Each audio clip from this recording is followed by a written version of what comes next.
Friends, very good morning. Okay, as we were studying your chapter from first flight, right? First flight का हम कौन सा chapter पढ़ रहे थे? Fourth chapter from the diary of Annie Frank, written by Annie Frank. Okay, so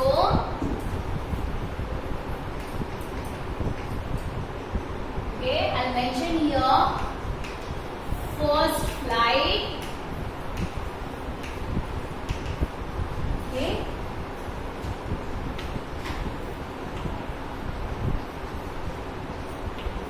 From the diary of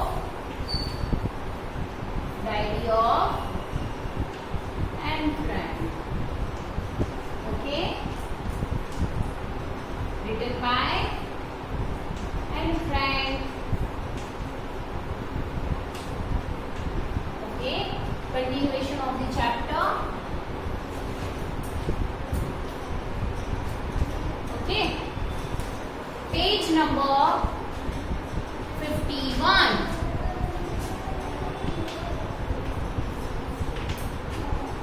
See, अब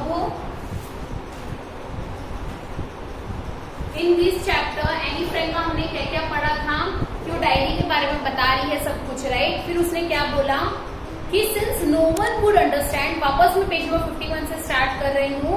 since no one would understand a word of my stories to Kitty, कोई नहीं समझ सकता था उसकी story जो थी Kitty के लिए। If I were to plunk right in, okay, that's like to put down in a casual way, I had better provide a brief sketch of my life. उसने better क्या provide किया? उसके life का brief sketch. Much as I dislike doing so, जो उसे पसंद नहीं है, dislike है, but as so उसने बताया है।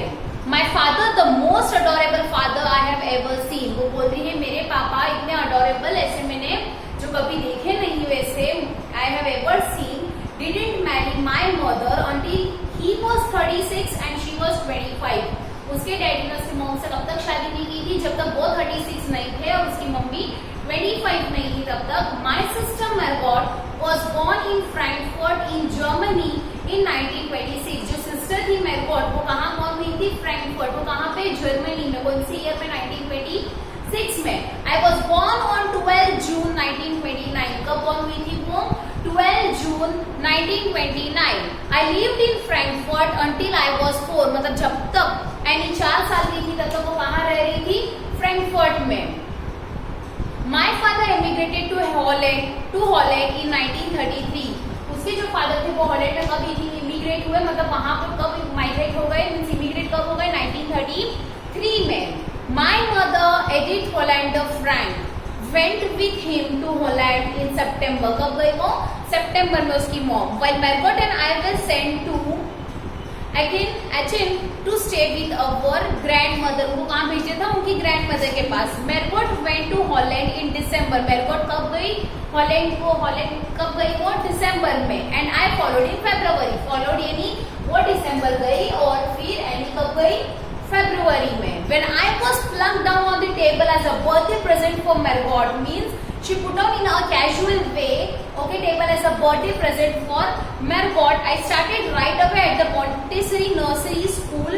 Okay, Montessori Nursery School मतलब जो नर्सरी जूनियर सीनियर हो रही है उसको बोलते हैं Montessori. I stayed there until I was 6. जब तक वो 6 साल की नहीं थी तब तक वो वहीं पे रही थी. At which time I started in first form. Okay, in the 6th form, my teacher was Mrs. Kurperis, the headmistress. कौन थी? Mrs. Kurperis. At the end of the year, we were both in tears.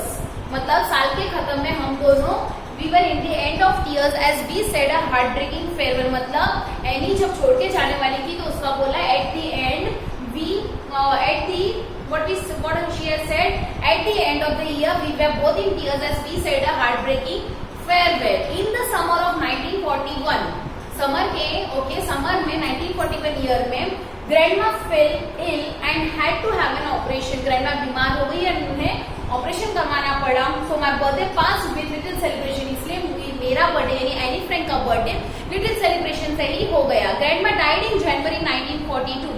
Grandma कब die हो गई? जनवरी 1942 2 में no one knows how often I think of her and still love हर, किसी ये नहीं पता है कि मैं उसे कितना याद करती हूँ और उसे कितना प्यार करती हूँ.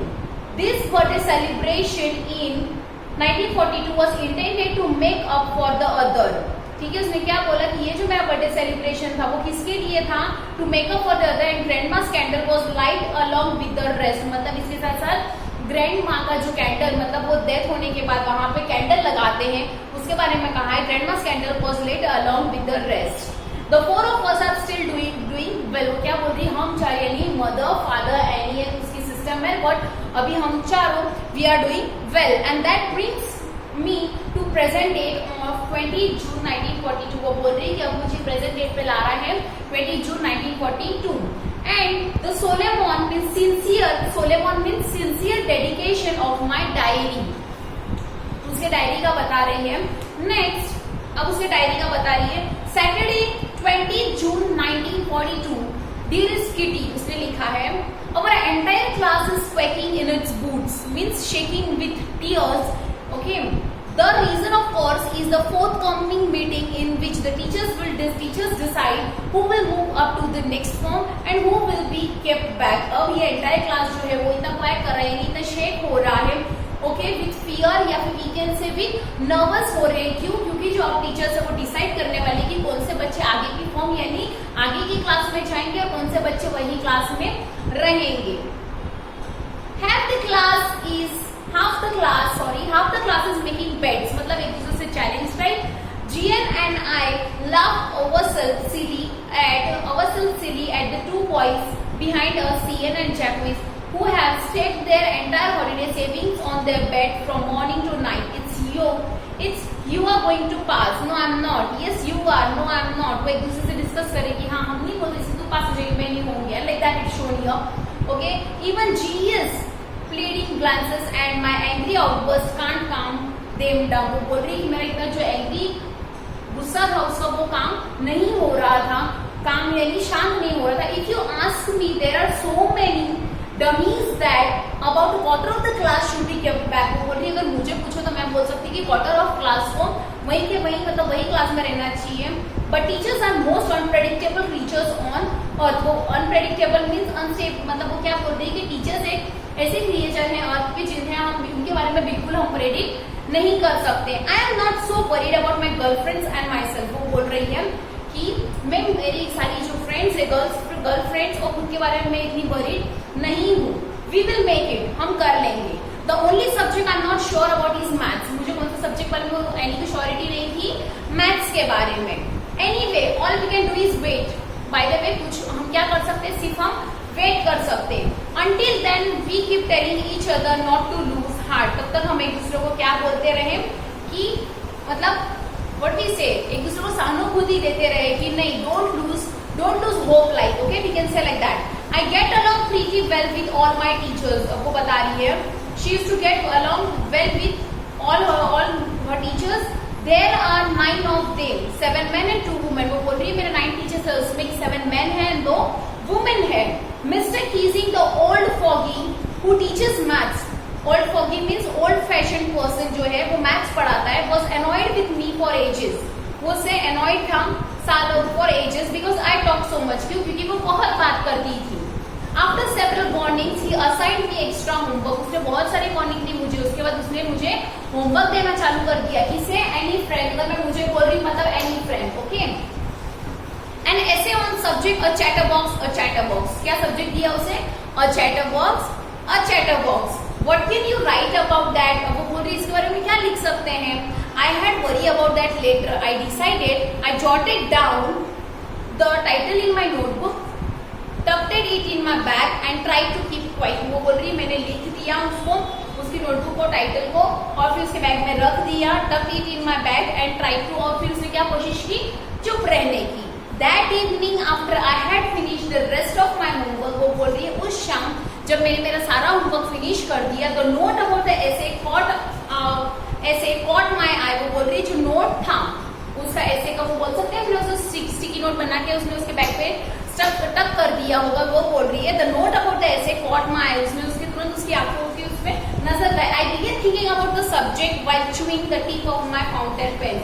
उसके फाउंटेन पेन का टिप वो च्यू करते करते वो सोचने लग गई, वो सब्जेक्ट जो था उसका चैटर बॉक्स वाला, उसके बारे में सोचने। Anyone could ramble on and leave big space between the words. Ramble means talk or write and leave big spaces between the words.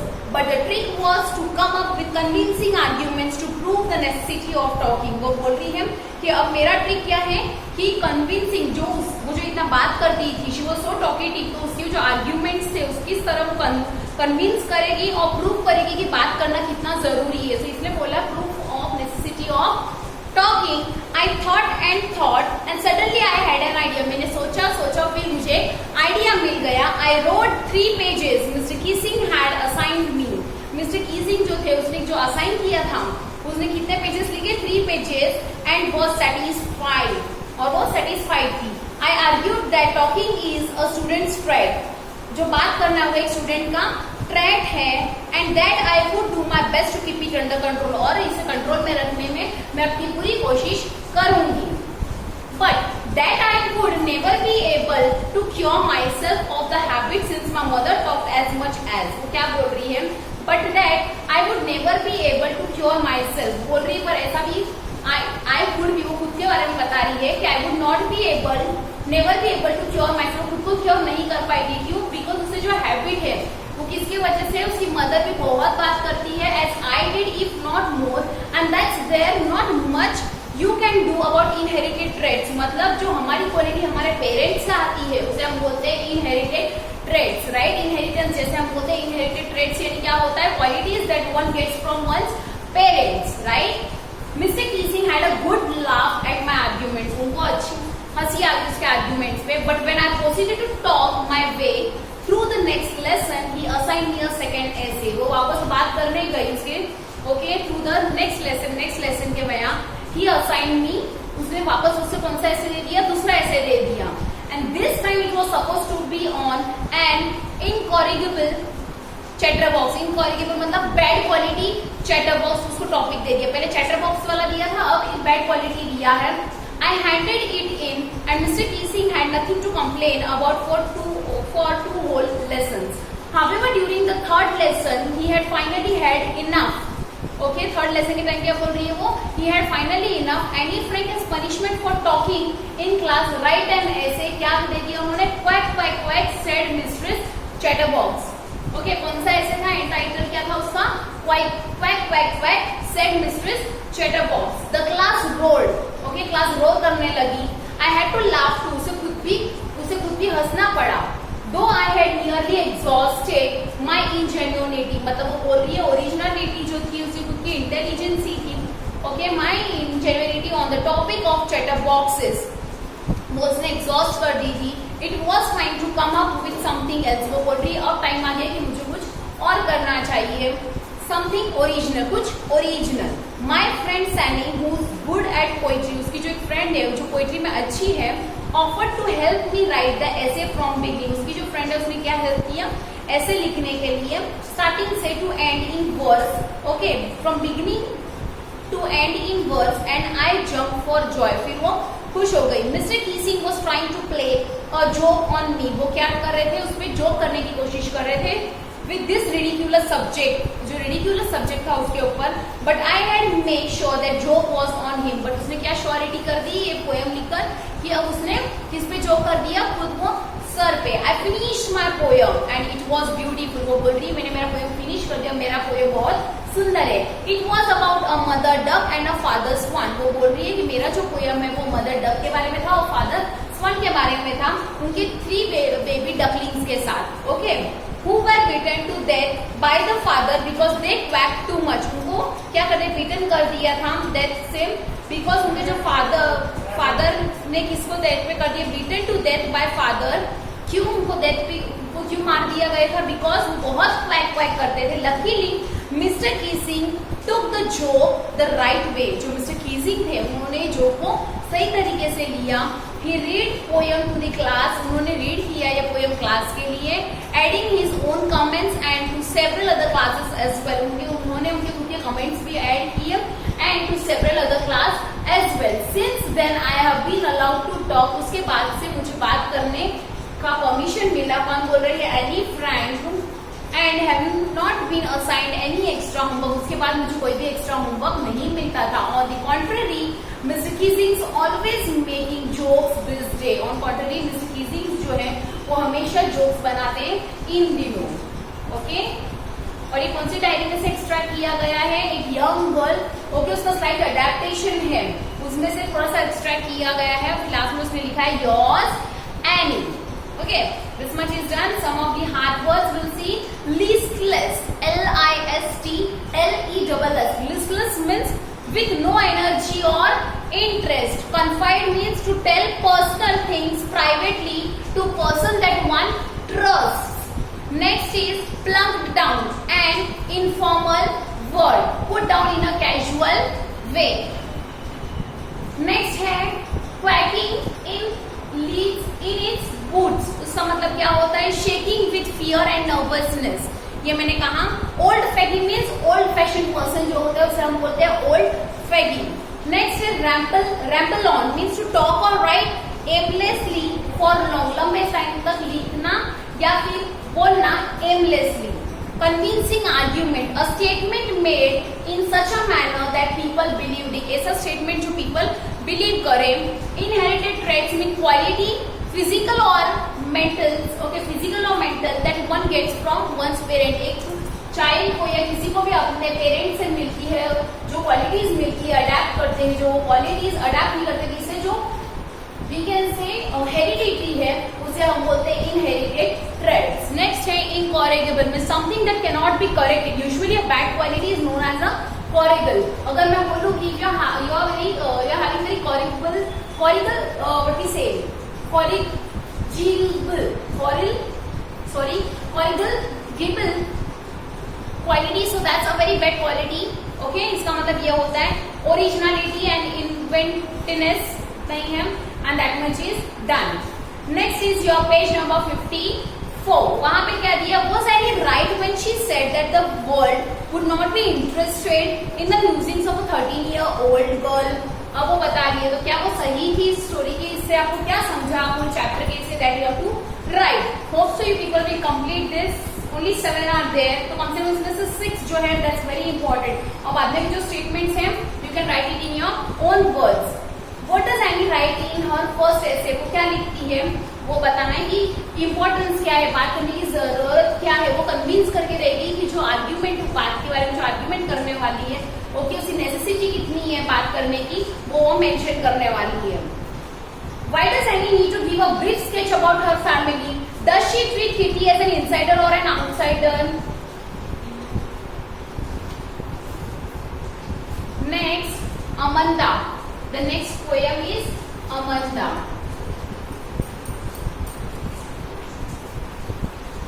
Poem Amanda.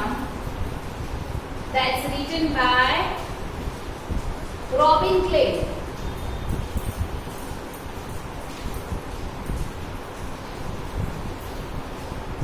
First we'll read out this poem.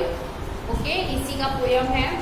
Don't bite your nails. Every child feels that she or he is controlled and instructed not to do one thing or another. पहले हम ऊपर का जो para किया थोड़ा सा read करेंगे.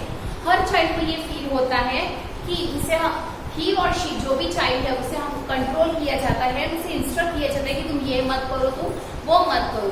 You too may feel that your freedom is curtailed. आपको भी ऐसा लग सकता है कि आपकी जो आजादी है वो कर्टल की गई है. Write down some of the things you want to do but your parents elders do not allow you to. To read the poem aloud from form pairs, each reading alternate stanzas, and you are in for a surprise. Now we'll start. Don't bite your nails, Amanda. Don't hunch your shoulders, Amanda. Don't stop that slouching and sit up straight, Amanda. अब वो उसकी mom शायद बोल रही है, उसकी mother उसको जो बोल रही है कि अपने नेल्स बाइट मत करो अमंदा. नेक्स्ट बोल रही है हंच यानी तुम्हारा जो शोल्डर है उसे बेंड मत करो. स्टॉप दैट स्लाउचिंग मतलब सुस्ती से बैठना बंद करो. एंड सिट स्ट्रेट ऐसा बता रही है वो अमंदा को बोल रही है. There is a languid emerald sea where the sole inhabitant is me, a mermaid drifting blissfully. वो बता रही है अमंदा वो इमेजिन कर रही है. There is a languid means relaxed. Okay, emerald sea means रतन, we can say particular type of diamonds होते हैं, एमरल्ड होते हैं, रूबी होते हैं, ऐसे ये एक रत्न होते हैं एक टाइप का पन्ना। Where the sole inhabitant is me a mermaid, मतलब एक सुंदर सी जलपरी, ड्रिफ्टिंग ब्लिसफुली, मतलब जो सुंदर सी जलपरी है जो ऐसे बह रही है। Did you finish your homework Amanda, उसकी मम्मी पूछ रही है तुमने तुम्हारा होमवर्क फिनिश किया। Did you tidy your room, क्या तुमने तुम्हारा रूम नीट एंड टाइडी किया है, टाइडी मतलब साफ सुथरा किया है। I thought I told you to clean your shoes, मुझे ऐसा लग रहा है कि शायद मैंने तुम्हें तुम्हारा शूज क्लीन करने बोला था Amanda. I am an orphan, वो इमेजिन कर रही है, I am an orphan roaming the streets, मैं एक अनाथ हूँ, स्ट्रीट में घूम रही हूँ। I pattern soft dust with my hushed, okay, bare feet, hushed मतलब साइलेंट, जो उसके बेयर फीट है। The silence is golden, the freedom is sweet, क्या बोल रही है, जो शांति है वो एक सोना है, वो एक दैट्स गोल्डन, जो उसकी फ्रीडम है, आजादी है, वो बहुत प्यारी, that's sweet, is sweet. Don't eat that chocolate Amanda, उसकी मम्मी बोल रही है चॉकलेट मत खाओ। रिमेंबर योर एक्ने, तुम्हारा पिंपल याद करो, that's acne. Will you please look at me when I am speaking to you Amanda, क्या तुम मेरे से देखोगी जब मैं तुमसे बात कर रही हूँ। I am Rapunzel, Rapunzel means a German fairy, we can say, खुद इमेजिन कर रही है अमंदा, इमेजिन कर रही है कि मैं एक रेपेंजल हूँ। I have not a care, मुझे कोई केयर नहीं है। Life in a tower is tranquil and rare, tranquil means calm, और जो टावर एक लाइफ है वो पर्टिकुलर क्या है, एक काम एंड रेयर है। I will certainly never let down my bright hair, मैं कभी भी मेरे ब्राइट हेयर कभी भी इसको डाउन नहीं करूंगी। Stop that sulking at once, okay, वो क्या बोल रही है, सल्किंग यानी व्हाट शी इज सेइंग कि sulking at once. Amanda you are always so moody, Amanda बोल रही है कि हमेशा तुम इतनी मूडी रहती हो। Anyone would think that I nagged at you, मतलब किसी काम के लिए करने के लिए बार बार व्हाट वी से, वो उसकी मम्मी बोल रही है, कोई भी यही सोचेगा कि मैं तुम्हें बार बार काम के लिए बोल रही हूँ, नेग्ड एट यू। अमंदा, तो इसके बारे में क्या दिया गया है, how old do you think Amanda is, how do you know this, who do you think is speaking to her, तो कौन बात कर रहा है इसमें, इसकी मॉम बात कर रही है। What would अमंदा do if she were a mermaid, तो अगर वो मरमेड होती तो वो किसकी तरह, एकदम यहाँ पे एक लाइन दी गई है, मरमेड की एक लाइन है, ड्रिफ्टिंग ब्लिसफुली मतलब एकदम अच्छे से बहेगी, okay, drifting means moving slowly, okay. Then do you know the story of Rapunzel, why does she want to be Rapunzel, एक जर्मन फेरी की स्टोरी है ये, okay. Then What does the girl yearn for? What does this poem tell you about Amanda? वो एक freedom के लिए बोल रही है, ओके, वो फ्रीडम के लिए बोल रही है, और वो सोच रही कि जैसे उसे फ्रीडम मिलता, वो कोई शांत स्ट्रीट पे घूम रही होती, रोम कर रही होती, तो उसे कैसा फील होता। Only that much is given in this poem. Some of the hard words are like, I'll just explain you. Hushed means silent. H-U-S-H-E-D means silent. Next is languid, L-A-N-G-U-I-D, languid means relax, you know that, और पीछे दिया हुआ ही है glossary में। Once I'll repeat, languid means relaxed, drafting means moving slowly, pattern means make patterns, tranquil,